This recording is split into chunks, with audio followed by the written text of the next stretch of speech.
I now pronounce you husband and wife. You may now kiss the bride. Anunsyo ng pari sa bagong kasal. Napangiti si Helena habang pinapanood niya ang kaganapan sa harap ng altar mula sa kinauupuan niya. Iniangat ni Rowell ang veil na nakatakip sa mukha ng kanyang kaibigan na si Hart. He cupped her face with gentleness at saka nito ginawada ng masuyong halik ang babae. Masayang masaya siya para sa dalawa. Ito na yung final moment nila. Simula high school pa lamang ay nasaksihan na ni Helena ang perfectly imperfect love story ng dalawa. Ikaw kaya, kailan kayo kakasal, Helena? Basag ni Anne. Lumingon siya sa kanyang katabi. Hay nako, ako na naman ang nakita mo. May deadline ba to? Biro niya sa kanyang kaibigan. Magkakasama lang sila sa isang circle of friends simula high school. Binubuo sila ng 5 babae. Ay be, 30 years old na tayo ha. Hindi mag-adjust sa atin ang panahon. Sa ating 5 ay ikaw na lang hindi pa ikinakasal. Alam mo, wala namang masama kung hindi ka pa ikinakasal. If you're still taking your time preparing for it, kagaya niya nila Hart, pero the fact na wala ka pating boyfriend hanggang ngayon, that was a serious matter. Mahabang litanya sa kanya ni Anne. Daig pa nito ang kanyang nanay. Ibinalik niya ang kanyang tingin sa bagong kasal. Kasalukuyan na silang naglalakad sa gitna ng simbahan habang sinasabuyan sila ng petals ng red roses ng mga cute na flower girls kasama ang kanilang mga kapartner na mga batang lalaki. Kung tinutulungan nyo kaya akong maghanap ng AFAM na mayaman, sana ay matagal na akong kinasal. Saad niya nang hindi binabalingan ng tingin si Anne, kagaya niya ay nakafocus din ang mga mata nito sa bagong kasal. Alam mo, kahit dun pa tayo tumira sa Siargao at habang buhay na magpapansin ka sa mga AFAM doon, wala kang mapapala. Exotic beauty ang gusto nila, hindi mala Christine Hermosa na ganda. Pambabara nito sa kanya. Basta. Kung hindi lang naman ubod ng yaman ng mapapangasawa ko, wag na lang. Hindi ko din i-adjust ang standards ko sa isang lalaki. Anin ko ang puro pag-ibig lang kung hindi naman ako maiaangat sa buhay. Mahabang saad niya. Gold digger na kung gold digger ang magiging title niya. Masaya naman siya sa uri ng buhay na meron siya. Pero hindi siya impokrita para sabihing kontento na siya sa ganoong klase ng buhay. She wants to be rich, ASAP. Mataas ang pangarap niya at aaminin niyang sawang-sawa na siyang mamuhay bilang mahirap. Agriculture ang tinapos niyang kurso sa college dahil sponsored siya doon ni Senyorita Amora na siyang may-ari ng hasyendang pinagtatrabahuhan ng kanyang mga magulang at siyang kinatitirikan ng kanilang bahay. At dahil 5 silang magkakapatid, ay hindi sila kayang pag-aralin lahat ng kanyang mga magulang, kaya aarte pa ba siya? Hindi siya yayaman sa pagtatrabaho niya dito sa hasyenda bilang farm manager. Dahil alam naman natin na sa Pilipinas, ang mga agriculturist ay may pinakamahirap na propesyon. Hindi gaya sa ibang bansa na ito ang pinakamayaman. Kaya naman, nananatili siya sa kanyang pangako sa sarili na hahanap siya ng isang mayaman na lalaki na siyang mag-aangat sa kanya mula sa mahirap na buhay dito sa probinsya. Hindi na muling sumagot sa kanya si Anne. Hinila na lamang siya nito palabas ng simbahan nang tuluyan ng makaalis lula ng bridal car ang bagong kasal. Dumiretso siya sa van na eksklusibo lamang para sa kanilang 4 na magkakaibigan. Kasama ang partner ng bawat isa sa kanila. Pero syempre, siya lang ang natatanging walang bitbit na kapareha. Malapit na yata siyang makumbinsi ng mga ito na mali ang kanyang diksyon pagdating sa pag-ibig. Sa kabilang banda, sa isang pribadong beach resort sa Candelaria, gabi ng mga oras na iyon. Nagising na lamang si Marshall na nakatali na ang kanyang 2 mga kamay. pati na rin ang dalawa niyang mga paa, habang nakahiga siya sa ibabaw ng kama. Isa-isa niyang binigyan ng nagbabantang tingin ang tatlong kalalakihan na nasa harapan niya ngayon. Nakasuot ang mga ito ng formal na suit at itim na shades kahit gabi na ng mga oras na yon. Kasalukuyan silang nasa loob ng kanyang kwarto na inupahan niya sa resort na kinaroroonan niya ngayon. Hush! Inis na sambit ni Marshall. Pinilit niyang maiupo ang sarili kahit nagmumukha na siyang isang malaking uod. Nakontento lamang siya nang makasandal na siya sa headboard ng kama. How much does Dad pay you for this? I'll make it triple for each of you. Just leave me alone. Pinilit niyang maging mahinahon. Sa isip-isip niya ay baka mas gumana sa tatlo ang mahinahong pakiusapan. Nitong mga nakaraang semana ay ginamitan niya ng dahas ang mga ito. Makatakas lamang siya mula sa kamay ng mga kalalakihan. Pisikal niyang nilabanan ng mga ito, even threatened them with his words, pero hindi talaga umeepekto, ni hindi man lang natinag ang mga ito sa kanya. Ilang sandali na ang lumipas at parang walang narinig ang tatlo. Paubos na naman ang pasensya niya sa mga ito. Kung hindi lang siya nakatali ngayon, ay baka kanina niya pa pinatulog nang wala sa oras ang mga ito. Baka hindi lang nakakaintindi ng English sa mga gonggong. Sa isip-isip niya. Tatagalugin ko ha. Magkano ba ang binayad sa inyo ni Dad para dito? Gagawin kong triple ang halaga basta lubayan niyo lamang ako. Mabagal na saad niya. Daig niya pa ang elementary teacher na tinuturuan ng tamang pagbigkas ang kanyang mga chikiting na estudyante. Nanatili lamang na nakatitig sa kanya ang tatlo. Maya-maya ay nagtinginan ito sa isa't isa at nagtanguan. Sa wakas ay tumalab din. Sabay-sabay na lumapit sa kanya ang tatlo upang tanggalin ang pagkakatali sa kanya. Ngunit nagulat siya nang taliwas sa inaasahan niya ang ginawa ng mga ito. Ngayon ay bitbit na siya ng dalawa na parang isa siyang lechon na handa ng isa lang sa ibabaw na nagbabagang uling. Habang yung isang lalaki na siyang namumukod tanging pandak sa kanilang tatlo ay nangunguna patungo sa dala nilang kotseng itim. Nasambit na niya lahat ng mura at naubos na din ang kanyang lakas sa pagpalag. Pero walang nagbago. Sa loob pa din ng kotse ng mga ito ang kahihinatnan niya. Diretso biyahe na sila pabalik sa syudad ng Maynila. Ipinagpapasalamat na lang niya na patay ang lahat ng ilaw sa loob ng kotse. Isa lang na lalaki ang katabi niya sa passenger seat habang yung dalawa ay nasa harapan. Pasimple niyang dinukot ang maliit na cutter na nasa bulsa ng suot niyang sweatpants. Mabuti na lang at hindi siya kinapkapan ng mga gunggong. Pasiguro niya talaga na laging nakadikit sa kanyang katawan ang bagay na iyon. Just in case na mangyari nga ang ganitong eksena. Palihim niyang sinimulan na putulin ng tali sa kanyang dalawang kamay. Nahirapan pa siya kaya siya natagalan. Ngayon lang din niya napagtanto na tali sa manok ang ginamit sa kanya. Manipis nga. Pero sobrang kunat naman. Nang tuluyan nang makalaya ang kanyang mga kamay, ay pasimple niyang dinukot ang isang maliit na plastik sa loob din ng kanyang bulsa. Binili niya ito nang nakaraang araw sa batang naglalako. Tahimik niyang binutas ito. Lumabas ang mabahong amoy ng utot mula dito. At dahil naka-aircon sila, ay kulob sa loob ang nakakasulasok na amoy nito. King ina, sino yun? Mamamatay tayo dito sa loob. Kunwari ay naiinis niyang saad. Pero sa loob-loob niya ay tawang-tawa siya lalo na nang makita niya ang disgusto sa mukha ng tatlo. Habang siya ay hindi niya masyadong alintana ang napakabahong amoy. Mabilis na ipinarada ng driver sa gilid ng kalsada ang kotse. Pagkatapos ay lumabas ang tatlo.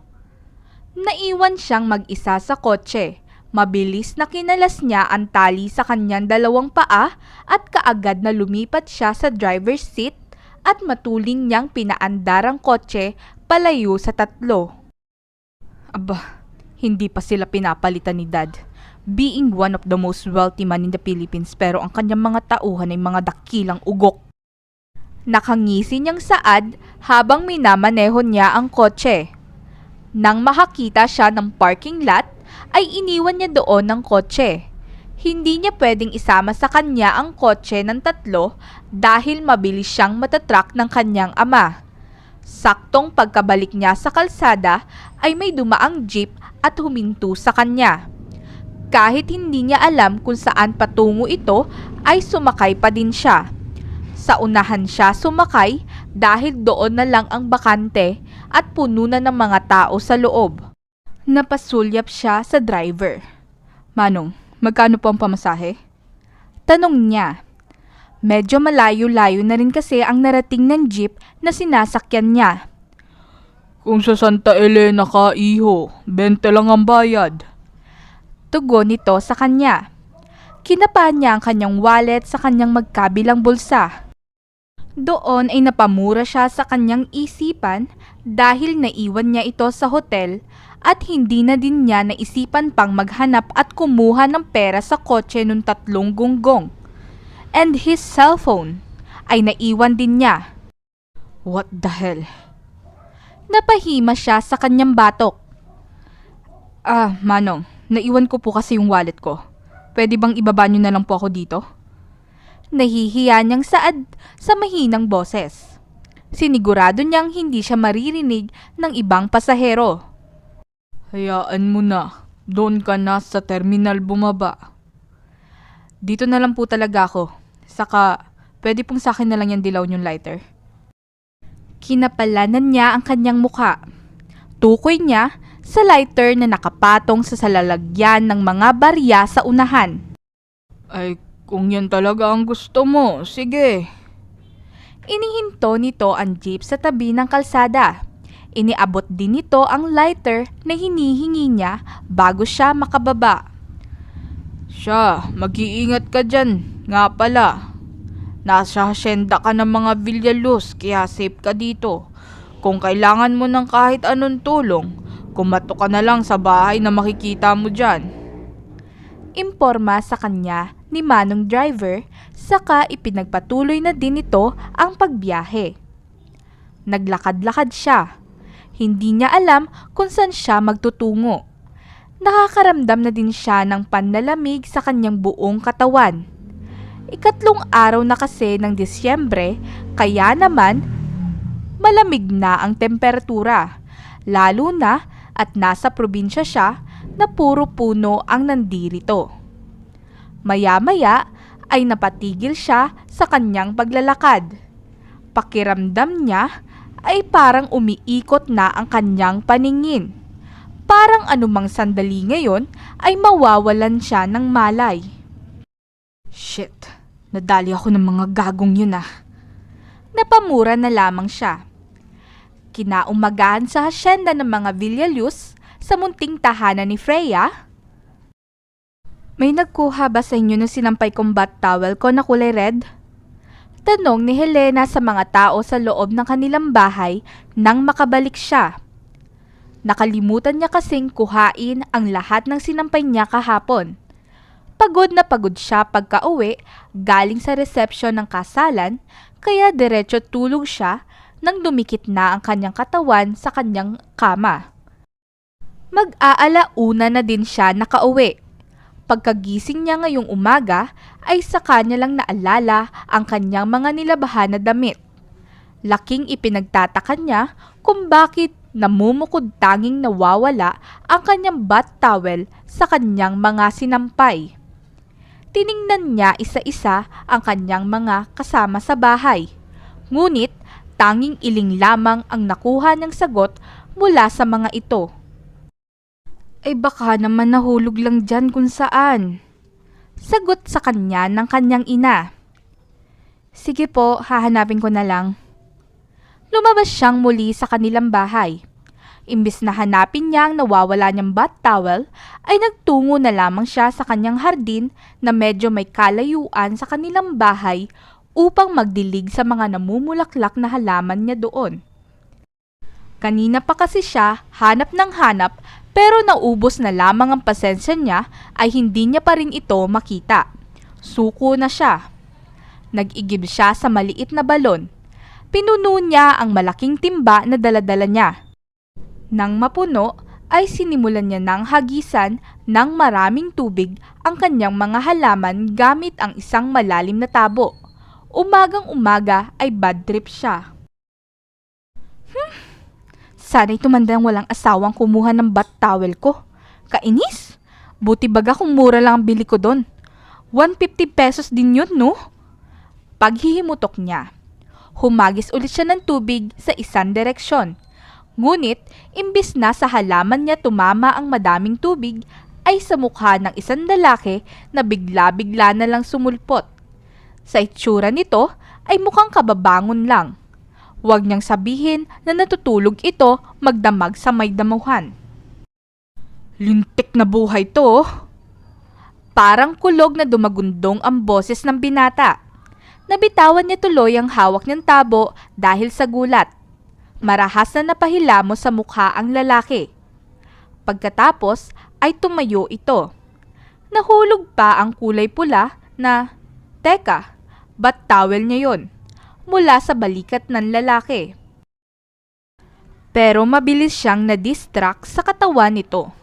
Basang-basa ang puting sando nito, kaya naman halos makita na niya ang tinatago nitong maskuladong katawan. Hindi pa doon nakontento ang kanyang mga mata. Dumako pa siya pababa sa sandata nitong bakat na bakat sa sweatpants nitong gray. Parang gusto niya tuloy na buhusan ng malamig na tubig ang sarili. She was acting like a total maniac. Kailan pa siya naging ganito? Siguro ay ito ang unang pagkakataon. Are you enjoying the view? Untag nito sa kanya. May hint ng kapilyuhan sa boses ng binata, ngunit nangingibabaw ang pagiging seryoso nito. Napatingin tuloy siya sa gwapong mukha nito. This man was the perfect definition of tall, dark, and handsome. His brown eyes was giving her a death stare. Ikaw pala nagnakaw ng towel ko? Sumbat niya dito. Hindi na niya pinatulan ang pasaring nito sa kanya. Look what you did to me. Binasa mo ko. Kita mo natutulog ang tao. Walang kauga-ugaling babae. Balik na sumbat nito sa kanya na parang hindi nito narinig ang sinabi niya. Sa sobrang inis niya, ay dinampot niya ang kanyang tabo sa damuhan at walang pasabing binato niya iyon sa lalaki. Tumama ito sa dibdib nito, ngunit hindi man lang ito natinag. Nagsimula itong maglakad palapit sa kanya. Gusto niyang tumakbo dahil baka kung anong masamang gawin sa kanya ng lalaki. Mukha pa naman itong gagante. Pero natuod lamang siya sa kanyang kinatatayuan. The man occupied her vision and pressed his lips on her. Ginawadan siya nito ng isang mabilis na halik sa kanyang mga labi. Natulala siya sa pangyayari at tila nawala ng function ang kanyang nervous system. That was for inflicting pain on my chest. Now, dahil binasa mo ko, dalhin mo ko sa bahay niyo so you can lend me some of dry clothes. And I need a shelter for a couple of days. Walang hiyang saad nito sa kanya. Natagalan pa siya bago siya tuluyang nakahuma mula sa pagkabigla. That was her first kiss. At ang walang hiyang lalaki, basta na lamang kinuha iyon sa kanya. Itinaas niya sa ere ang kanyang kanang palad. Ang plano niya ay sampalin ng malakas ang lalaki. Pero ang tanging nagawa niya lamang ay tapakin ang pisngi nito. Bakit at parang nanghihina siya ngayon dahil sa presensya nito? Napatay mo ba? Nahangising untag nito sa kanya. Napakunot ang kanyang noo sa pagtataka. At ang alin naman? Tanong niya. Yung imaginary lamok. Hindi, pero baka ikaw ang mapatay ko. Galit na saad niya rito. Subukan mo at hindi lang halik ang gagawin ko sa'yo. Look at the surroundings. Napaka-peaceful. Tayo lang tao dito. And know what? No one will hear you if you scream. Kanina niya pa napapansin na masyadong fluent sa English language ang kausap niya. Nagulat siya sa sinabi nito pero hindi siya nakaramdam ng takot. Halata naman sa lalaki na pinagtritripan lang siya nito. Pero hindi niya napigilan ang kanyang isip na maglakbay sa malayo. Kapag naman ganyan kahat ang gagawa sa akin ng masama, baka ako pa ang magpresenta na magtanggal ng aking saplot. Saad ng maharot na bahagi ng kanyang isip. E di subukan mo. Hamon niya sa lalaki. His lips formed a playful smile. Ang gwapo talaga, kaya lang ay hulog ng impyerno. Makalipas ang mahigit kalahating oras, this is Lo. Awkward na pagpapakilala ni Helena sa lalaki sa harap ng kanyang mga magulang at mga kapatid. As in batas? Nakakunot ang noong tanong sa kanya ni Selena, ang pinakabunso sa kanila. High school na ito ngayon. Nang lumingon siya sa lalaki na ngayon ay may nagbabantang tingin sa kanya, ay binigyan niya ito ng mapang-asar ng ngiti. Marshall Lo, Lo for short, para hindi na kayo mahirapan sa pagtawag sa buong pangalan niya. Baling niyang muli sa kanila. Namayani ang mahabang katahimikan sa kanilang lahat. Inabala ng kanyang mga magulang at mga kapatid ang kanilang mga sarili sa ibang bagay at todo iwas silang mapatingin sa gawin nila ni Marshall. Ngunit, alam ni Helena na pinipigilan lamang ng mga ito ang pagtawa. Naramdaman na lang niya na hinila na siya ng lalaki palabas ng kanilang bahay. Nang nasa labas na sila, ay mabilis niyang winaksi ang kamay nito. Napasimangot siya. Huwag mo akong hinahawakan. Masakit kaya sa part ng asawa mo o girlfriend mo yung ginagawa mo ngayon. Iritable niyang saad. Ngayon mo lang talaga yan naisip, Helena? Matapos mong dalhin dito sa bahay niyong lalaking yan? Concerned ka ba sa partner nito? O baka mas concerned ka sa sarili mo? Kastigo ng kanyang utak sa kanyang sarili. Ang kaninang nakabusangot na mukha ng lalaki ay napalitan kaagad ng malawak ng ngisi. Is that an indirect question to know if I have a wife or a girlfriend or none? Pilyong tanong nito sa kanya. Mariin niyang naipikit ang kanyang mga mata. Uubusin yata ng lalaki ang lahat ng pasensya niya ngayong umaga na dapat ay pagkakasyahin niya para sa 1 taon. Well, wala kang dapat ikaselos. Wala akong asawa o girlfriend. Dagdag nito. Bigla siyang nakahinga ng maluwag na pinagsisisihan niya. Gusto niyang tanungin ang sarili kung para saan yon. Pero boyfriend, meron.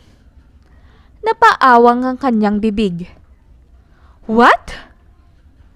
Wala sa sariling na itanong niya. Pakiramdam niya ay nawalan siya ng dugo sa kanyang mukha. Pati utak niya ay nagloading dahil sa matinding revelasyon. Hindi matanggap ng sistema niya ang kanyang narinig. Maya-maya ay hindi na napigilan ng kanyang kaharap ang tawa nito na kanina pa pinipigilan. Malakas na tumawa ito habang tinuturo ang kanyang mukha. Habang siya ay nanatiling clueless at hindi na makasabay sa nangyayari. If only you could see your face right now. Saad nito sa pagitan ng pagtawa. Maluha-luha na ito at hawak na din ang tiyan. Napakapa tuloy siya sa kanyang mukha. Ha? Hotdog ko malaki. Pambabara ng binata sa kanya. Kung putulin ko yan? Inis na saad ni Helena pabalik. Tuluyan nang nakitira si Marshall sa kanilang munting bahay. Nagpresenta itong sumama sa kanyang ama sa pagtatanim ng gulay bilang pasasalamat daw nito. At upang makaipon nito ng sapat na pera at makaalis sa lugar nila, pansamantala itong nakikihati sa kanyang sariling kwarto. At ang kanyang mismong mga magulang ang nag-offer ng ganong setup sa bisita. Gumagana na naman ang pagiging matchmaker ng kanyang mga magulang na talagang isinusugo na siya ng mga ito sa lalaki. Sa kabilang banda, Marshall de los Santos was a bachelor, an only son of Mr. de los Santos, who owned the most famous and most sought skincare local brand in the Philippines. May nag-iisa siyang kapatid na babae na mas panganay sa kanya at ngayon ay kontento na sa buhay kasama ang asawa nito at ang triplets nito na puro lalaki. Sa kanya naiwan ang obligasyon na pamahalaan ang kanilang kumpanya. Habang siya, bachelor at 30, puro pasarap sa buhay, CEO sa umaga, womanizer sa gabi. Settling down with a wife was the last thing on his mind. Ayaw niyang magpatali. Ayos na siya sa ganitong buhay. Kahit anong oras na gustuhin niya, ay pwede siyang magpalit ng kanyang babae. He doesn't do girlfriends. Pure flings lang. And no one would believe him if he would tell everyone that he never ever once fucked any woman from his flocks. He would never give them that kind of chance on him. A simple make-out and a good teasing would do for him. Kinaumagahan, pagmulat ng kanyang mga mata ay ang unang bumungad sa kanya ay ang magandang mukha ni Helena. This woman doesn't put makeup on her face, yet she's the most beautiful girl he'd ever seen. Napangiti siya sa kanyang sarili. Ang sarap lang kasi nitong pagmasdan kapag ganoong mahimbing itong natutulog. Animoy isang anghel. Pero mas gusto niya pa rin kapag gising ito at tinatalakan siya ng walang humpay. Namimiss niya tuloy agad ang dalaga. Maya-maya ay bumangon na din siya. Binuksan niya ang kahoy na bintana sa loob ng kanilang kwarto. Pumasok doon ng liwanag, pati na ang mabining hangin. Nakita niya ang sampagita sa labas lamang ng bintana at pumita siya roon ng isang pirasong bulaklak. Bumalik siya kay Helena. Saka siya nag-squat sa harapan nito upang pumantay ang kanyang mukha sa mukha nito. Maingat na hinawi niya at tinago sa likod ng tenga nito ang mga hibla ng buhok ng dalaga. Sa kanya inipit ang sampagita na hawak-hawak niya sa tenga nito. It looks good on her. Nang makontento na siya, ay tuluyan na siyang lumabas mula sa kwarto. Nagtungo siya sa paliguan na nasa labas lang ng bahay upang maligo. Paglabas niya ay nakapagpalit na siya ng damit na ibinigay sa kanya ng ama ni Helena. Isang long sleeve na sky blue at jogging pants na itim.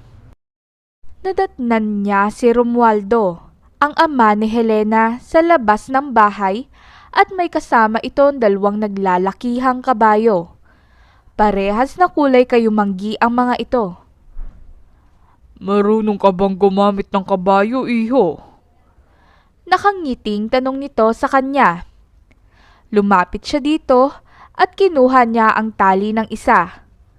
Marahan niyang hinimas ang buhok nito, ni hindi ito umalma sa kanyang presensya at hawak. Sanay po akong sumakay sa ganito. Kahit sa kalabaw pa po. Nakangisi niyang saad. May sariling hasyenda din ang kanilang pamilya na mas malawak pa sa kinatatapakan niya ngayon. Bata pa lang ay naensayo na siya ng kanyang lolo sa pagsakay sa iba't ibang hayop na ginagamit sa loob ng hasyenda. Bigla niya tuloy na namiss ang kanyang namayapang lolo. Kung andito pa sana ito ngayon, ay may kakampi pa siya. Hindi sana siya ngayon tumatakbo mula sa kanyang ama na ipinagkasundo siya ng kasal sa anak na babae ng presidente. Ito lang ang natatanging tao na makakapigil sa kanyang ama mula sa kahibangan nito. Pati ang kanyang ina ay sang-ayon din sa kanyang ama. Gustong-gusto na nilang makapangasawa siya at magkaroon ng mga apo. Tinapik ni Romualdo ang kanyang balikat. Mabuti naman at nang hindi na tayo mahirapan sa ating transportasyon. Saad nito sa kanya. Umakyat na ito sa kabayo at ganun din siya. Nauna na ito sa pagtahak ng daan na sinundan niya. Natural lamang ang pagtakbo nila ng kanilang kabayo. Medyo mahaba din ang daan na tatahakin nila patungo sa taniman ng mga pinya. Kilala ang Camarines Norte sa prutas na pinya at ang hasyenda na kinaroroonan niya ang pinakamalaking supplier ng prutas na ito sa buong Bicol region. Pagkalipas ng mahabang minuto, ay natanaw na niya ang malawak na taniman ng pinya. Huminto sila saglit. Mataas na lupa ang kinaroroonan nila ngayon at pababa naman ang daan patungo mismo sa taniman. Kahit madaming araw na siyang namamalagi dito, ay ito pa lang ang unang beses na napuntahan niya ang taniman ng pinya. Kada araw kasi ay sa iba't ibang taniman sila napupunta. Namangha siya sa tanawin sa baba. Sa hasyenda kasi nila ay nalalagi lang siya sa hayupan. Ni minsan na hindi siya nag-abalang dumalaw sa taniman ng mga gulay, prutas at bulaklak. Kaya naman, bago sa kanyang paningin ito. Parang close na talaga kayo ni Helena. Basag ni Romualdo sa katahimikan. Napatingin siya sa matandang lalaki. Mabait po ang anak nyo. Minsan nga lang isinasaniban ng dragon. Nakangiti niyang saad. Pareho silang natawa dahil sa kanyang huling sinabi. Maya-maya ay napatingin sa malayo ang lalaki. Aaminin kong gusto kita para sa anak ko. Pero mas mabuti yatang itatak mo sa isip mo simula ngayon na huwag mahulog sa kanya. Ngayon ay seryosong saad na ng matandang lalaki. Mahulog? Kay Helena? No way. Sa isip-isip niya, pero parang iba yata ang sinisigaw ng puso niya. Bawal pa din po ba siya mag-asawa? Idinaan na lang niya sa pabirong tono ang kanyang tanong, ngunit seryoso siya dito. Sarili niya mismo ang nagbabawal na mag-asawa siya. Mataas ang standards niya sa lalaki. Hinding-hindi yan magkakagusto sa isang simpleng lalaki na tulad mo. Ayokong masaktan ka lamang sa bandang huli, iho. Magaan na kasi kaagad ang pakiramdam ko sa'yo. Mahabang saad nito sa kanya. Ngayon ay nakatingin na sa kanya ang matandang lalaki. Mayaman ako. Hindi problema yan. Yan ba ang gusto mo? Ang mahalin niya ang pera mo at hindi ikaw mismo? Nagtatalo ang puso at isipan ni Marshall dahil sa kanyang narinig. Hindi niya inaasahan kay Helena ang ganoong mindset pagdating sa babae. Kagaya lang pala ito ng iba. Pera lang talaga ang habol sa isang lalaki. Teka, bakit nagiging problema na niya ito? Hindi naman niya gusto ang babae. Natutuwa lang talaga siya na kaasaran at kapikunan ito. Nang mga sumunod na araw, sa kabilang banda, inutusan si Helena ng kanyang ina na mamili sa bayan ng mga pansahog sa mga desserts na lulutuin nila para sa Noche Buena ng Pasko. Isang semana pa naman ang natitira para sa gabing iyon, pero atat na atat ang kanyang ina. Sa bagay, ayaw naman din niyang maabutan ng rush shopping. Ang malala pa ay ma-out of stock ang kanilang mga kakailanganin kagaya ng nangyari nung nakaraang Pasko. Nakasuot lamang siya ng mahabang bestida at may brown na sling bag siya na nakasabit sa kanyang katawan, kung saan nakatabi ang kanyang pera. Hindi na siya nag-abala na maglagay ng kahit pulbos lamang sa mukha niya. Ang mahaba naman niyang buhok na medyo wavy ay itinirentas niya lang. Pagkalabas niya sa pintuan ng kanilang bahay ay nadatnan niya si Marshall na nakasakay sa isang kabayo. Nakasuot ito ng cowboy hat, sando na puti at tight na brown ripped jeans. Napamaang pa siya nang mapagtanto niya na nakasuot ito ng cowboy boots. Binigyan siya nito ng isang malawak na ngiti. Bagay ba? Kinuha ko lang to dyan sa sampayan. Tila proud nitong Saad. Napakunot ang kanyang noo. Ang kapal naman yata nitong ipangalandakan ng ginawang pagnanakaw sa gamit ng iba. Are you serious? Gulat na tanong niya. Ngayon pa lang ay ikinahihiya na niyang kinupkup niya ang lalaki. Magnanakaw pala. Itinuro nito ang sariling mukha. Binigyan siya nito ng blankong ekspresyon. Ito, mukha ba tong hindi seryoso? Tanong nito sa kanya. Naipikit na lang ni Helena ang kanyang mga mata. Maaga siyang magkakaroon ng high blood dahil sa lalaki. Sa dinami-dami ba naman kasi ng lugar na paghuhulugan nito ay bakit dito pa? Nang magmulat muli ang kanyang mga mata, ay sinalubong siya nito ng nakakalokong ngisi. Baliw, old things to ni Papa Romualdo. Pinamananan niya sa akin. Mahihimigan sa boses nito na natutuwa ito sa kanyang naging reaksyon. Automatikong tumaas ang isang kilay ni Helena dahil sa sinabi nito. Sinong tinatawag mong baliw? At first of all, anong karapatan mong tawagin na papa ang papa ko? Dahil magkapatid tayo. Can you please be serious for a minute? Okay, fine. Because I would be his future son-in-law. Sumeryoso ang mukha nito. Napaurong ang kanyang dila. Hindi niya yon inaasahan. Hindi din niya malaman kung biro lang iyon sa lalaki dahil sa mga mata nitong nakatitig sa kanya at tila nangungusap. Pero, depende pa rin yun sa'yo kung anong kahihinatnan ko. Pagbawi nito at bumalik na ito sa dati. Tara na, dito na tayo masakay. Aya nito sa kanya. Unang sulya pa lamang niya sa lalaki kanina ay napansin na niya ang kagandahang lalaki nito na mas lalong pinaangat ng suot nito. Idagdag pa na nasa ibabaw ito ng isang kabayo. Wala na itong pinagkaiba sa mga Hollywood action male star na gumanap bilang kabalyero sa mga pelikula at teleserye. Kung tutuusin, ay mas gwapo pa ito kaysa sa mga iyon. Ayoko, mahuhulog ako dyan. Nakasimangot na Saad ni Helena. Takot siyang sumakay sa kabayo.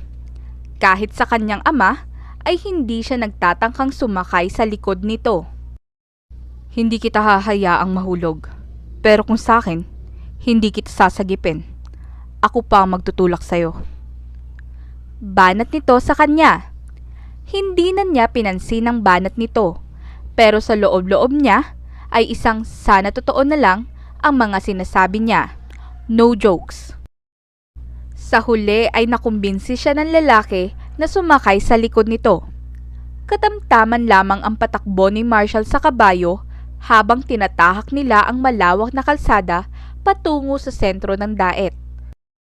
Wala siyang choice kundi ipulupot ang kanyang mga braso sa matipunong katawan ng lalaki. Amoy na amoy niya ang natural na bango nito bilang isang lalaki. Hapon na sila umalis ng hasyenda kaya malapit nang magdilim nang makarating sila sa bayan. Tuwing sasapit ang gabi, karaniwang namimili ang mga mamamayan ng Camarines Norte sa bayan dahil iyon na nagsisilbing market hours kung saan inilalatag sa bangketa ang madaming paninda. Buhay na buhay din ang ilaw ng bawat establishmento. Naunang bumaba sa kanya si Marshall mula sa kabayo. Pagkatapos ay hinawakan nito ang magkabila niyang bewang. para siyang nakuryente nang dumait ang kamay nito sa kanyang katawan. Walang pasabi na inaangat siya nito mula sa kabayo na parang 1 kilong bigas lamang siya. At saka walang kahirap-hirap siya nitong ibinaba. Pakiramdam ni Helena ay isa siya sa mga princesses sa isang fairy tale na pambata. Ramdam din niya ang mga nakangiting tingin sa kanila ng mga taong nakakita sa ginawa ni Marshall. Siya ang namili ng mga kakailanganin nila, habang si Marshall ay matyagang nakasunod lamang sa kanya at siyang nagbibit-bit ng mga plastic bags ng mga pinamili niya, habang hila-hila nito sa kaliwang kamay ang tali ng service nilang kabayo. Medyo takaw atensyon lang ang kanilang kabayo dahil hindi na uso ang ganito ngayong mga kapanahunan. Halos magdadalawang oras ang ginugol nila sa pamimili bago nila nakumpleto ang kanilang mga kailangan. Madilim na ding masyado ang kalangitan ng mga oras na yon, pero buhay na buhay ang mga makukulay na ilaw sa paligid. Sumasaliw din ang musika na pamasko na nagmumula sa iba't ibang establishmento. The wind, the atmosphere, everything screams Christmas. Matapos nilang maayos na mailigpit ang kanilang pinamili sa malaking bag na gawa sa pawid na nakatali sa pinakalikuran ng kabayo, ay inalalayan siya ni Marshall sa pag-akyat muli sa likod ng kabayo. Ang hindi niya inaasahan ay ang umakyat na ang lalaki at pumwesto sa kanyang likuran. Hinawakan nito ang magkabilang tali. Naniga si Helena sa kanyang kinauupuan, lalo na nang tila mas humigpit ang yakap nito sa kanya. Sa sobrang bilis ng tibok ng puso niya, ay parang mawawalan siya ng hininga. "Okay ka na?" tanong ni Marshall sa kanya. Halos pabulong at ramdam na ramdam niya ang hininga nito sa kanyang tainga. Nakagat ni Helena ang kanyang labi. Hindi niya alam kung paano ibubuka ang kanyang bibig. Pakiramdam niya ay gagaral-gal ang kanyang boses oras na magsalita siya. His one hand held her chin and guided her to look at him. Kaagad na nasalubong niya ang mga mata ng lalaki. Bumaba ang tingin nito sa kanyang mga labi. "Kuya, bili na po kayo ng bulaklak." Sabay silang napatingin sa baba, sa batang lalaki na naglalako ng mga bouquet na gawa sa tela ng ribbon. "Magkano yung pinakamalaki?" tanong ni Marshall. Napatingin siya dito at nakita niya na nakangiti ang lalaki sa bata. "Ito pong malaki, 350 pesos po siya," tugon ng bata. May kinuha sa bulsa si Marshall at inabutan ng 350 ang bata. Kinuha na din ng lalaki ang bouquet mula sa bata. Sino naman kayang maswerteng babae na bibigyan nito ng bouquet?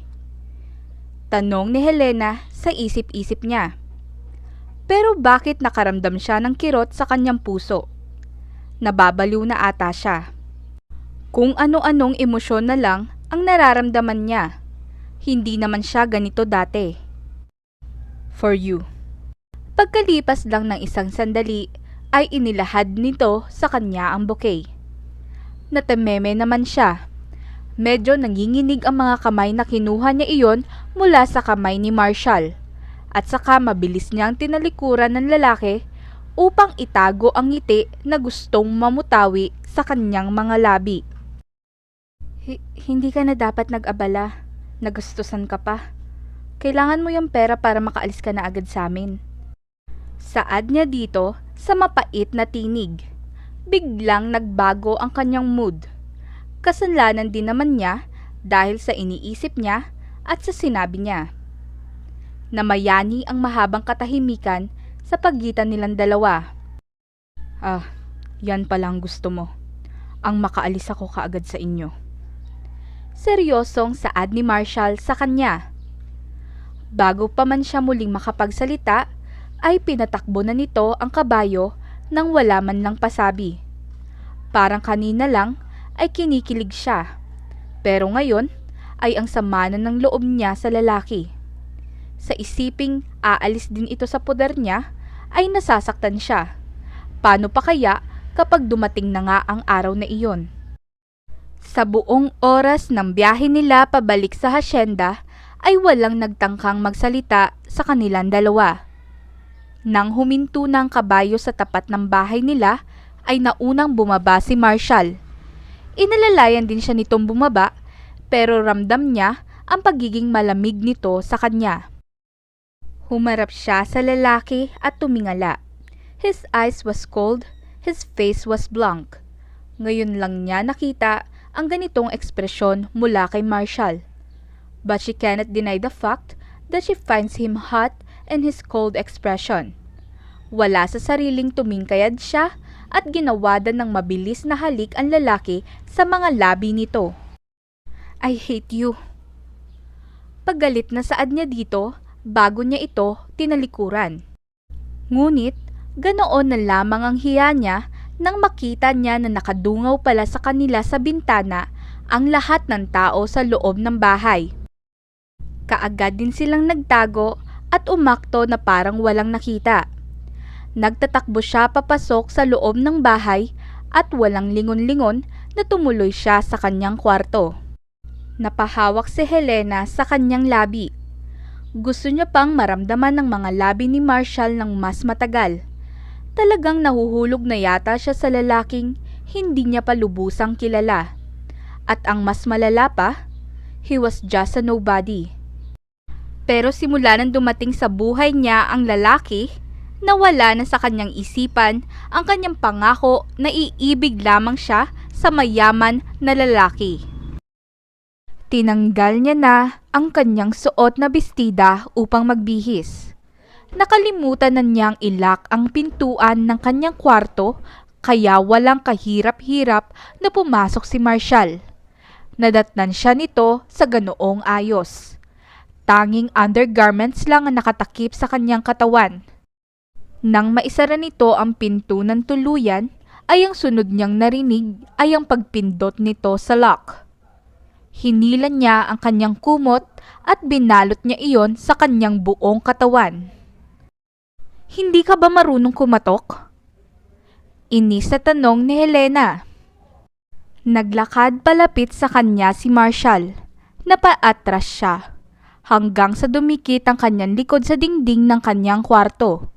Itunukod nito ang magkabilang kamay sa magkabilang gilid ng kanyang ulo.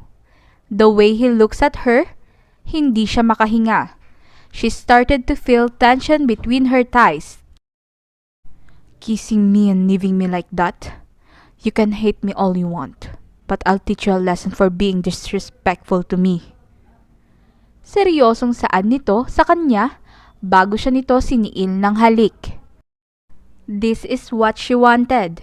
Hindi na siya tumutol. Tinugon niya ang marubdob na halik ng lalaki. Kung kailan niya binitawan ng hawak niyang kumot ay hindi na niya alam. Natagpuan na lamang niya ang kanyang dalawang kamay na nakapulupot na sa batok ng lalaki. His hands finds its way to her waist. He started to turn his undergarments without cutting their kisses. He pushes her to the bed, undresses himself, and places himself on top of her. His throbbing thing laid on top of her thing. He looks at her face with gentleness and softness in his expression. But the fire doesn't fade. He then roamed his eyes on her whole body like she was some piece of art in a museum. Buhay ang ilaw, kaya naman malinaw na malinaw sa mata ng isa't isa ang kanilang mga katawan na wala ng damit. He started exploring her whole, tasting every angle. Kusang umarko ang kanyang katawan dahil sa sensasyong nararamdaman. He started playing her thing with his big fingers. She cannot imagine how wet she was down there. She feels like he was teasing him too long, and for each second passed, the urge to have him inside of her was getting bigger and bigger. She kept on making sounds but it only turns on as faint dahil nakatakip ang isang kamay ni Marshall sa kanyang bibig. Ayaw din naman niyang marinig sila ng mga tao sa labas, kaya sinusubukan niyang hinaan ng boses, pero ang pigilan iyon, hindi niya kaya. Marshall, please. Not enough, Helena. I want you to want me more. Bulong din ng binata sa kanya. He then started kissing her body downward till he got on his wet spot. He breathed on it. Para siyang mababaliw nang magsimulang magtrabaho doon ng dila ng lalaki. Pinaparusahan talaga siya nito. But this kind of punishment, she wants more, she needs more, and she doesn't want this punishment to end. Matapos ang gabing iyon, dumating na ang bisperas ng Pasko. Niyaya si Marshall ni Helena na pumunta sa bayan ng Santa Elena upang mamasyal sa parke doon bago sumapit ang Noche Buena. Nakasuot sila ng terno na pajama na ang disenyo ay Spider-Man. Binili nila ito nung nakaraang araw. Sumakay sila sa jeep papunta doon. Tuluyan ng umusbong ang romantikong nararamdaman para sa isa't isa sa pagitan nilang dalawa. Ngunit, hindi pa din malinaw sa kanila ang lahat. Wala pang kumpirmasyon na nanggagaling ni isa sa kanila at walang nagtatangkang magbukas ng patungkol doon. They are both afraid to take the risk and face anything, especially the negative things. Ngayong Pasko ay gusto muna nilang enjoyin na magkasama ang isa't isa without worrying anything. Sa buong sandali ay hindi niya binitawan ng kamay ni Helena. Sa mukha lamang ng babae siya halos nakatingin. Masaya siya na nakikita ang masayang mukha ni Helena. Nang makababa na sila mula sa jeep, ay nagtungo na sila sa parke. Nilakad lang nila dahil malapit lang naman. Buhay na buhay ang mga tao sa paligid, lalong-lalo na ang mga bata. Ilang sandali pa ay narating na nila ang kanilang destinasyon. Napapalamutian ng mga Christmas lights ang palibot ng parke. Madami ding street foods ang nakalatag sa paligid.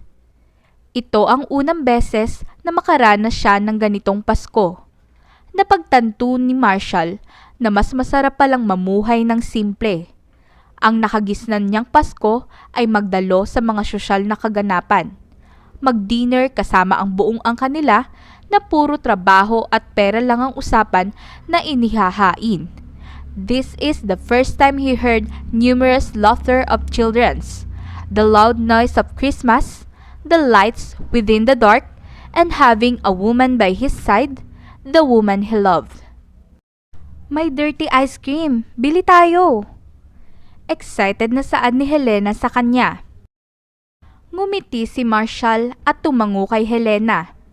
Nawala yata ang arte niya sa katawan dahil kahit narinig niya ang salitang dirty ice cream ay parang normal lang na bagay yon sa kanya.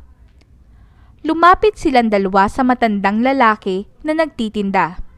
Bumili si Helena ng 2 ice cream na nakalagay sa katamtamang laki ng paper cups. Inabot nito ang isa sa kanya matapos magbayad. Inaya siya nitong maupo sa bench na may sandalan at pangdalawahang tao lang. Tiningnan niya ang ice cream at base sa itsura nito ay pinaghalong ube at mangga. Walang pag-aalinlangan na tinikman niya ito. Saglit siyang natigilan dahil ang sarap nito. Mas masarap pa sa nakasanayan niyang mahal na ice cream. How could this kind of taste be sold in a very cheap price? Nang tumingin siya kay Helena, ay nakatingin na din pala ito sa kanya na may ngiti sa mga labi nito. Para sa nangiting yan? Tanong niya dito. Wala lang. I just find you cute. You look like a kid na first time lang makatikim ng ganyan. Tugon nito sa kanya. Tama ka. First time ko nga makatikim nito. Wala kasi akong pambili ng ganito simula pa nun. Pagsisinungaling niya. Hindi niya inaasahan na hindi man lang nagbago ang ekspresyon nito dahil sa sinabi niya. Simula ngayon, ibibili na kita ng mga pagkain na hindi mo pa natitikman. Masayang sambit ni Helena sa kanya. Parang hinaplos ang puso ni Marshall dahil sa kanyang narinig. Ibig sabihin ba nito ay mahal na siya ng babae kahit sa kaalaman nito ay mahirap lang siya? Sana nga ay ganon. Sana ay maging maayos ang lahat sa pagitan nilang dalawa. Once na magkalinawan sila sa nararamdaman nila sa isa't isa, ay aaminin na niya dito ang totoo niyang pagkatao.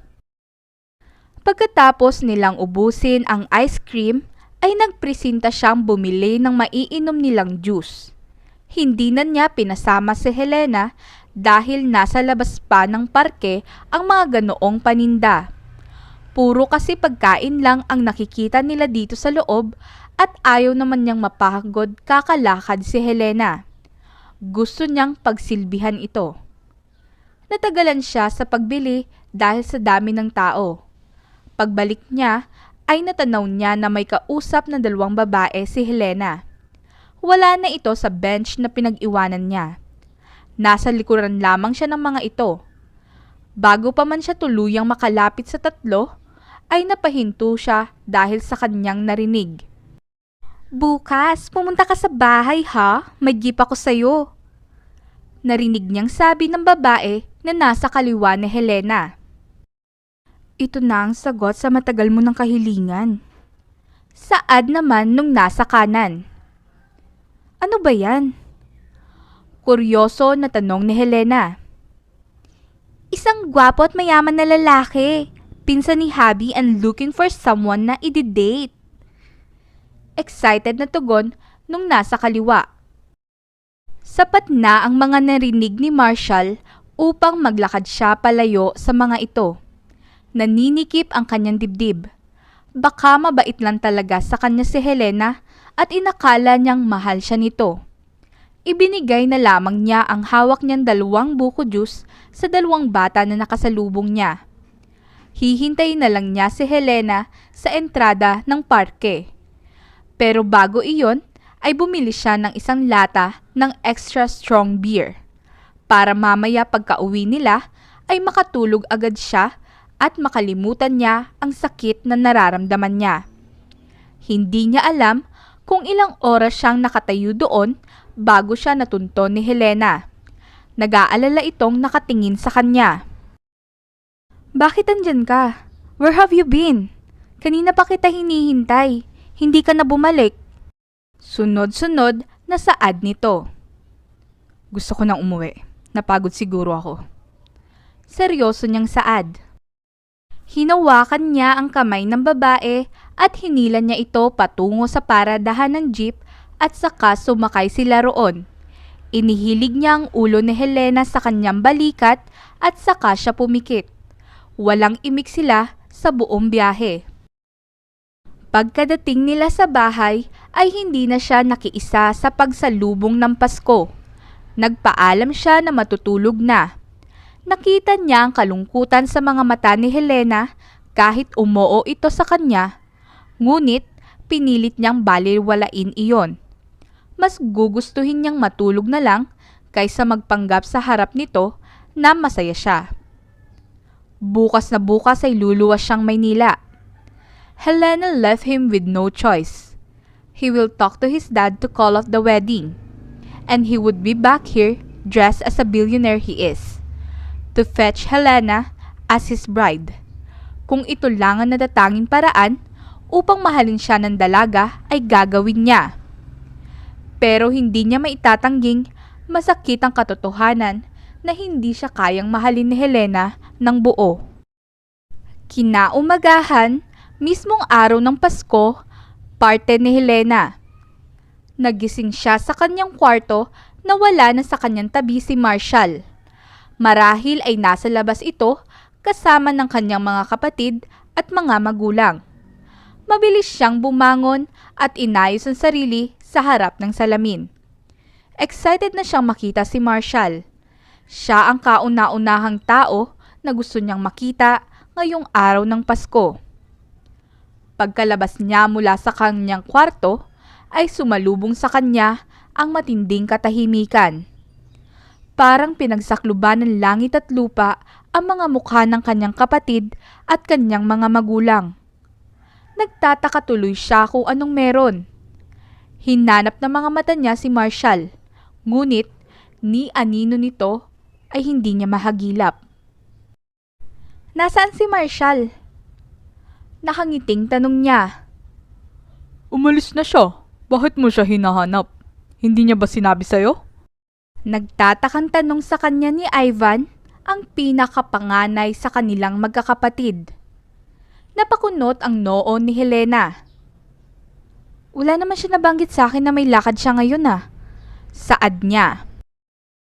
Babalik na siyang Maynila, ate. Kakaalis niya lang. Imporma sa kanya ni Selena. Napaawang ang kanyang bibig. Bumilis ang tibok ng puso niya. Hindi na niya napigilan ang pag-alpas ng kanyang mga luha na ikinagulat ng kanyang mga kapatid at magulang. Babalik naman daw siya, ate, para dumalaw kapag may pagkakataon. Saad muli ni Selena. Hindi siya makapagsalita. Ang sama-sama ng loob niya. Paano nagawa sa kanya ito ni Marshall? Basta na lamang itong umalis nang hindi nagpapaalam sa kanya. Akala pa naman niya ay magkasundo na ang kanilang mga puso. Kung makareact ka naman dyan, daig mo pang iniwan ng nobyo mo. Hindi bagay sa'yo. Anong drama yan, Helena? Imposible naman na mahal mo si Marshall kaya ka nagkakaganyan. Dahil sa pagkakaalam ko, sa mayaman na lalaki ka lang magkakagusto. Sarkastikong saad sa kanya ng kanyang ate na si Samantha. Binasted mo si Kuya Marshall, ate? Kaya ba siya umalis? Inosenteng tanong ni Selena sa kanya. Bigla ay nagtagpi-tagpi sa kanyang utak ang mga nangyari kagabi. Kung bakit hindi siya binalikan ni Marshall. Kung bakit natulog ito kaagad pagkadating nila at kung bakit ito umalis ngayon. Baka binalikan talaga siya ni Marshall at narinig nito ang usapan nila ng mga kaibigan niya na aksidente niyang nakita sa parke kagabi.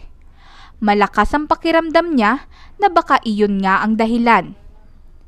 Tumakbo siya pabalik sa kwarto at dinaya lang phone number ni Ava. Nakakadalawang ring pa lang ay sinagot na nito ang kanyang tawag. Drive your car here ASAP. May habulin tayo.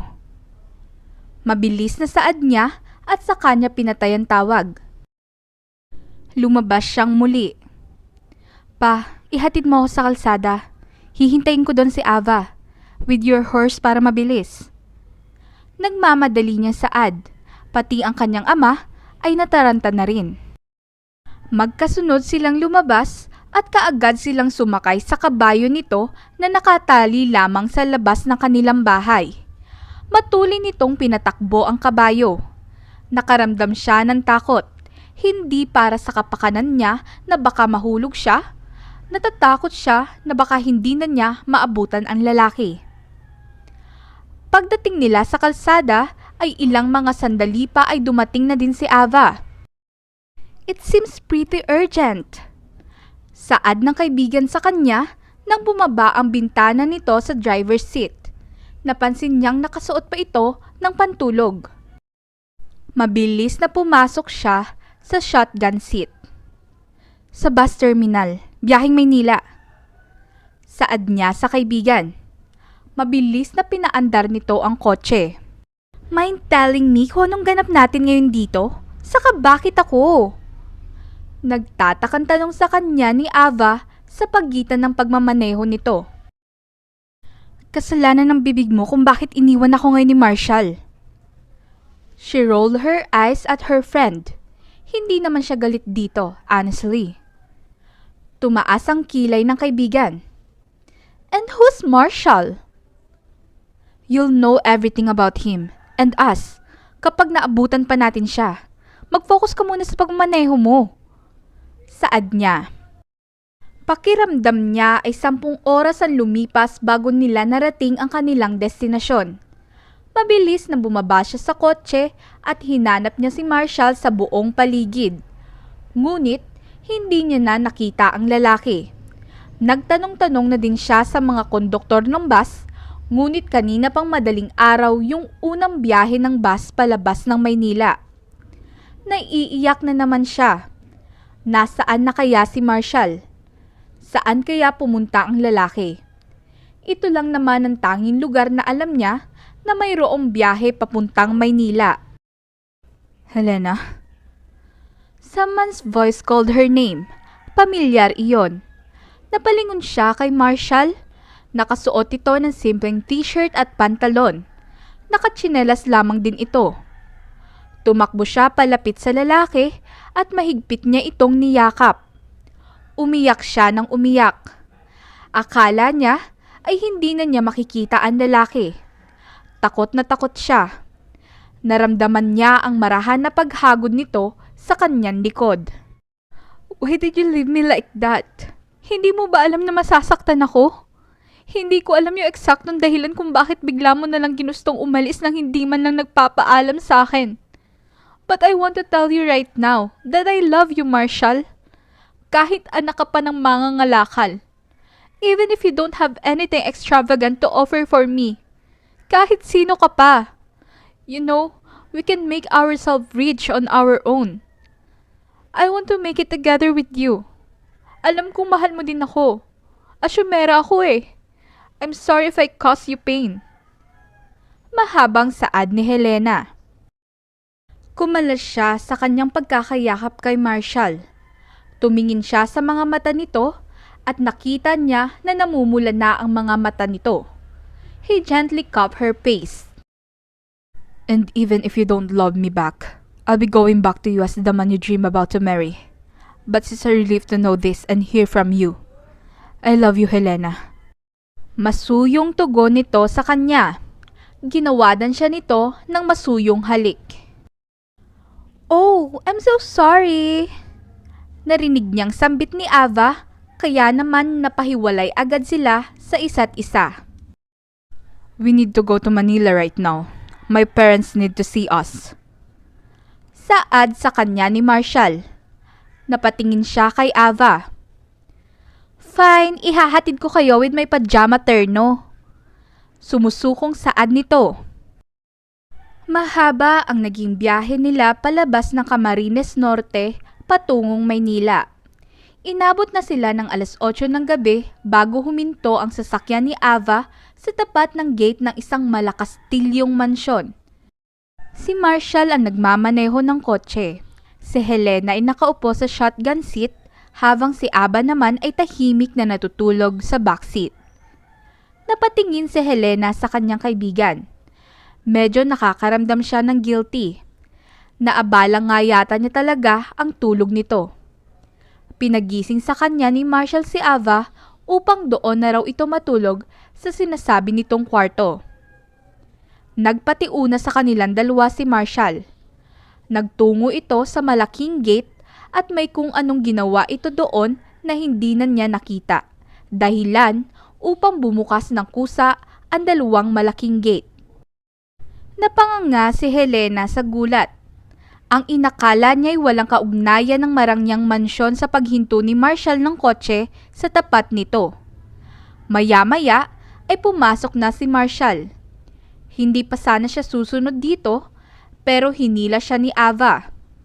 Parang bata itong sabik na sabik makakita ng candy. Hindi pa man sila tuluyang nakakalapit sa dalawang malaking pintuan ng mansyon, ay sinalubong na sila ng dalawang katulong na babae na hindi na niya namalayan kung saan nanggaling ang mga ito. Ito na ang nagbukas ng pintuan para sa kanilang tatlo. Nang dumaan sa harapan ng mga ito si Marshall, ay nagsiyukod ang mga ito. Nakasunod lamang sila ni Ava kay Marshall hanggang sa makaapak sila sa makintab na kulay abong sahig ng mansyon. Saka humarap sa kanya ang lalaki nang may malawak na ngiti sa mga labi nito. Welcome to my home. Imbis na ngumiti siya pabalik ay napangiwi si Helena. Ang bilis ng tibok ng puso niya. Ang mga kamay ni Ava na nakakapit sa kanyang braso ay nanlalamig. Kagaya niya, ay nakakaramdam din ito ng pagkalula dahil sa karangyaan na nakalantad sa kanilang mga mata. At dahil Pasko ngayon, masigla ang ambience ng buong mansyon. Puno ng ilaw ang buong paligid. Kaakibat ng mga ponsetya na dekorasyon. Sa may sala ay doon nakalokasyon ang isang higanteng Christmas tree na puno din ng palamuti at mga makukulay na Christmas lights. Kanina sa labas ay madaming solar lights na nasa hugis ng mga bulaklak ang nagkalat. Kaya naman, nagmistulang Fantasyland ang buong lugar. Oo, tama. Isang malaking panaginip lang to. Saad ni Helena sa isip-isip niya. Gusto niyang pagalitan ng sarili. Tanggap na tanggap niya ang lalaki kahit sino pa man ito. Ganon niya ito kamahal. Pero bakit ganito pa din ang nilalaman ng kanyang panaginip? Okay ka lang? Hindi ka nagsasalita. Nag-aalalang wika sa kanya ni Marshall. Saka lamang siya natauhan mula sa malalim na pag-iisip. Nakalapit na pala ito sa kanya at hawak na din ito ang magkabila niyang mga kamay. Nang lingunin niya ang kanyang tabi, ay wala na si Ava. Pinasamahan ko na siya sa isa sa mga maid dito sa mansyon patungo sa guest room. Sagot nito sa tanong sa kanyang isip. Hinawakan niya ang kanang pisngi ni Marshall. Pagkatapos ay lumipat siya sa dibdib nito at dinaman niya ang tibok ng puso nito. Parang totoo talaga ang pangyayari ngayon. Totoo ba to? Tanging na itanong niya. Napatawa sa kanya si Marshall. Binitawan nito ang kanyang mga kamay at saka nito hinawakan ng magkabila niyang mga pisngi. Yes, baby. Totoo nakikita mo ngayon. Dito sa mansyon na ito ako nakatira. Dito ako lumaki. Isa akong bilyonaryo at siyang tagapagmana ng imperyo ng De Los Santos. Nasa harap mo na ang lalaking matagal mo nang hinihiling. Malakas ka kay Lord. Masuyong saad nito sa kanya. Hindi pa din siya makapaniwala sa kanyang nalaman at narinig mula sa lalaki. Maluha-luha siya nang maunawaan niya kung paano pumabor sa kanya ang tadhana. Hindi niya alam kung ano ang ginawa niyang kabutihan para pagkalooban siya ng ganito. Ngunit, baliwala na sa kanya ang impormasyon na bilyonaryo ang lalaki. Ang malaman niya na mahal din siya nito at makakasama niya ito habang buhay ang tanging mahalaga sa kanya ng mga oras na yon. Sa kabilang banda naman, ipinakilala ni Marshall si Helena sa kanyang mga magulang. Hiniling niya dito na huwag nang ituloy ang kasal, na ipinagkasundo sa kanya. Akala niya ay pahihirapan pa siya ng kanyang ama, ngunit lahing gulat niya nang pumayag kaagad ito. Tuwang-tuwa pa ang mag-asawa dahil sa wakas daw ay maikakasal na siya at magkakaroon na ng mga apo ang mga ito mula sa kanya. Matutupad na din ang pinakamatagal nilang hinihintay. Tinawagan nila ni Helena ang mga magulang nito upang ipaalam ang paglagi ni Helena sa kanyang puder sa Maynila. Makalipas ang isang semana, umuwi sila sa hasyenda. Kasama niya din ang kanyang mga magulang dahil gusto daw nitong makilala ang mga magulang at mga kapatid ni Helena. Lulan sila ng kotse na pagmamay-ari ng kanyang ama. Makalipas ang isang taon, ay naganap na ang kasal nila ni Helena. Hindi nila minadali ang pagpapakasal. Sa loob ng isang taon kasi, ay kinilala nila ang isa't isa. Mas naging hands-on sa preparasyon ng kanilang kasal ang kanilang mga magulang. Unang pagkikita pa lang ng mga ito ay kasal na agad nila ang pinag-uusapan. Sa parte naman ni Helena, mismong araw ng kanyang kasal kay Marshall, idinaos mismo sa loob ng hasyenda ang nasabing kasalan. Garden wedding ang tema. Nagsimula siyang lumakad sa pulang karpeta patungo sa naghihintay niyang groom habang magkaagapay sila ng kanyang ama at ina na nakapwesto sa magkabilang gilid niya. Nang nasa kalagitnaan na sila at nasisilayan na niya ang napakagwapong mukha ni Marshall, kaagad na bumalik sa alaala niya kung paano nag-propose sa kanya ang lalaki. Isang ordinaryong hapon lang iyon, buwan ng Mayo. Nasa Maynila silang dalawa. Inaya siya ni Marshall sa rooftop ng matayog na gusali ng kumpanya nito. Pagkatiting nila doon, ay may isang helicopter na naghihintay sa kanila. Isinakay siya dito ni Marshall. Ito ang nagpalipad ng sasakyan. Silang dalawa lamang ang sakay niyon. Hindi na siya naggulat na marunong magpalipad ng helicopter ang lalaki. Ngunit, namamangha pa din siya. Ano pa ba ang hindi kaya nitong gawin? Lahat yata ay alam na nito.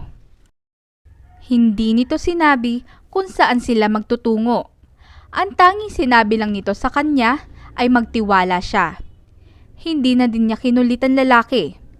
Inenjoy niya ang kanyang sarili sa pagtingin sa magandang view sa kanilang baba. Mula sa cityscape patungo sa landscapes. Maya-maya ay nagsimula ng maging kulay kahel ang langit. Inihinto ni Marshall ang helicopter sa isang lugar pero nanatili silang nasa ere at lumilipad ang kanilang sinasakyan. Ilang minuto pa ang lumipas at pinanood niya sa kanyang harapan ang paglubog ng haring araw. Kay ganda naman talaga nitong pagmasdan. Napangiti siya sa kanyang sarili. Sobrang sarap sa pakiramdam na mapanood niya ang paglubog ng araw kasama ang lalaking mahal na mahal niya. Idagdag pa na nasa ere sila.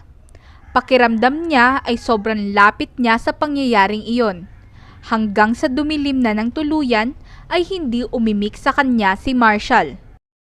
Naagaw ang kanyang atensyon nang unti-unting nagkailaw sa ibaba. Hindi kalayuan sa kanila. Nabuo ang salitang, "Will you marry me?" nang tuluyan ng sumindi ang lahat ng ilaw. Alam niya na agad na para sa kanya iyon. Unti-unting bumaba sa hasyenda ang sinasakyan nilang helicopter. Noon niya lang din napagtanto na nasa loob na pala sila ng hasyenda ng mga Villaluz. Nauna sa kanyang bumaba si Marshall. Inilahad nito sa kanya ang kanang kamay nito na malugod niyang tinanggap. Saka inalalayan siya nitong makababa. At nang gabing iyon, sa harap ng kanilang mga mahal sa buhay na nandoon upang saksihan ang proposal sa kanya ni Marshall, ay sinagot niya ng salitang oo ang lalaki. Natapos ang pagbabalik tanaw ni Helena nang tuluyan na siyang makalapit kay Marshall.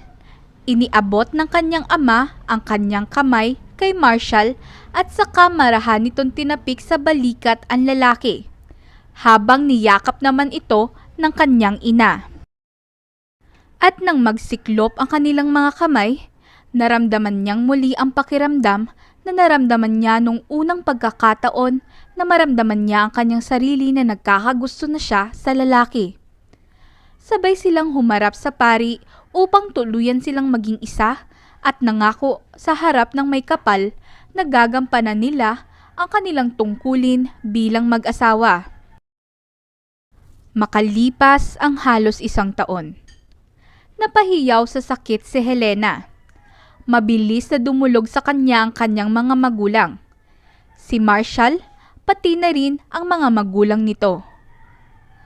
"Manganganak na yata ako." Maluha-luha niyang saad. Nagmamadaling lumabas ng kwarto si Marshall upang ihanda ang sasakyan. Inalalayan naman siya ng kanyang 2 ama hanggang sa makalabas siya sa loob ng mansyon. Nadatnan nila ang pagharurot ng kotse ni Marshall paalis sa mansyon. "Si Marshall ba iyon?" Nagtatakang tanong ng ina ni Marshall. Tanging pagtango ang naitugon ni Helena dito. Nagkatinginan silang 4. Dismayado ang kanilang mga mukha at parang hindi maproseso ng kanilang mga utak ang naabutan nilang eksena sa labas. Maya-maya ay may humintong kotse sa tapat nila. Nakabukas ang bintana ng driver's seat kaya nakilala agad nila ang nagmamaneho sa loob. Walang iba kundi ang kapatid na babae ni Marshall, si Chelsea. Sakay na. Saad nito sa kanila. Nagmamadali silang tumalima sa paanyaya nito. Ramdam na din niya na kaunting minuto na lang at lalabas na sa kanyang sinapupunan ang kanyang anak na babae. Pagpasok nilang lahat ay pinaharurot na din nito ang kotse patungo sa pinakamalaking ospital dito sa Maynila. Ako muna nga at your service mo, Ena. Na-excite na masyado si Batas. Nakalimutan niyang wala pang mga kasama niya. Nakangiting saad nito mula sa rear view mirror ng sasakyan. Napunta sila sa matinding tawanan. Kahit sobrang sakit na ng kanyang pakiramdam sa ibabang bahagi ng kanyang katawan, ay hindi niya mapigilan na matawa kapag naiisip niya ang ginawang eksena ni Marshall. Naiwan yata ng taong iyon ng utak niya sa kwarto paglabas niya. Birong wika ng ama ni Marshall na mas lalong ikinatawa nilang lahat. Nagsalubong ang kanyang mga kilay. Parang lalabas na siya. Umiiyak na sigaw niya. Mas lalong bumilis ang paandar ni Chelsea sa kotse. Ilang minuto pa ay nasa tapat na sila ng entrada ng ospital. Makalipas ulit ang madaming taon. Hindi niya halos lubos na maisip na ang lalaking minahal niya at nakilala niya bilang isang normal na tao ay isa palang prinsipe ng kanilang kaharian. Nakangiting pagkukwento ni Helena kay Herschel. Kasalukuyan nitong nakahiga sa malambot nilang kama, habang sila ni Marshall ay nakaupo sa magkabilang gilid ng kanilang nag-iisang anak na babae. Ganito sila gabi-gabi. Nagpapabasa ng fairy tales sa kanilang mag-asawa ang kanilang anak bago ito matulog. Inaantok na po ako. Did they live happily ever after po? Inosenteng tanong ng bata, nasundan iyon ng mahabang paghikab. Nagkatinginan sila ni Marshall at ngumiti sila sa isa't isa. Nagkatuluyan sila sa huli. Namuhay sila ng masaya. At alam mo ba, nagkaroon pa sila ng anak na babae na kamukhang kamukha mo. Si Marshall na ang sumagot sa tanong ng bata. Tuluyan nang pumikit ang mga mata ni Herschel. Inayos na ni Helena ang kumot sa katawan ng bata. Nang makontento na sila na tulog na ang bata, ay lumabas na silang mag-asawa mula sa kwarto nito. Dumiretso sila sa veranda ng mansyon. Nilanghap ni Helena ang mabining simoy ng Pasko. Napaka-nostalgic talaga ng Pasko. Nakangiting sambit niya. Naramdaman niya ang pagpulupot ng isang kamay ni Marshall sa kanyang bewang. Tumingin siya dito. Nakatingin din ito sa kanya. Laging ibinabalik sa atin ng Pasko ang pakiramdam nung panahon na kung kailan tayo una nagkita. Seryoso ngunit may ngiti sa mga labi na saad sa kanya ni Marshall. The End. This is Ben. Thank you for listening. Take care! Alright mga kaibigan, I hope you enjoyed this wonderful story. Happy Sunday to all. Today is Sunday. We have a Sunday snowstorm. And I went outside just to take a video for this story background. I hope you like it.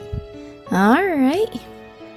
Thank you to our writer, Senorita Crescentia.